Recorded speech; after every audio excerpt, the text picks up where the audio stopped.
Pemirsa, menjelang Hari Natal dan Tahun Baru, harga beras di Pasar Terong, Kecamatan Bontoala, Kota Makassar mengalami kenaikan. Meski tidak signifikan, kenaikan tersebut berdampak pada tingkat pembeli masyarakat. 1 bulan terakhir, harga beras di Pasar Terong, Kecamatan Bontoala, Kota Makassar mengalami kenaikan.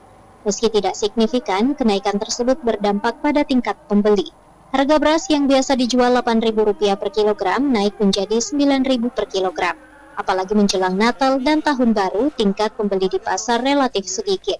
Salah seorang penjual beras, Walinono, mengatakan kenaikan harga beras tersebut akibat masih kurangnya pasokan dari daerah, akibat belum masuk waktu panen. Sementara itu, terkait wacana impor yang dilakukan oleh pemerintah, menurut pedagang, pemerintah harus memiliki alasan yang kuat. Apabila beras tidak mencukupi, wajar bila pemerintah impor. Namun apabila masih terpenuhi, harusnya pemerintah tidak impor.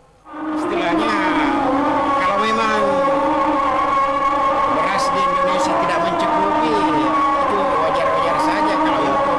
Tapi kalau beras masih mencukupi kalau di Indonesia, untuk apa mau impor? Oh ya, Pak. Iya. Karena kadang waktu panen anjlok juga harga. Iya. Jadi petani lagi rugi kalau begitu.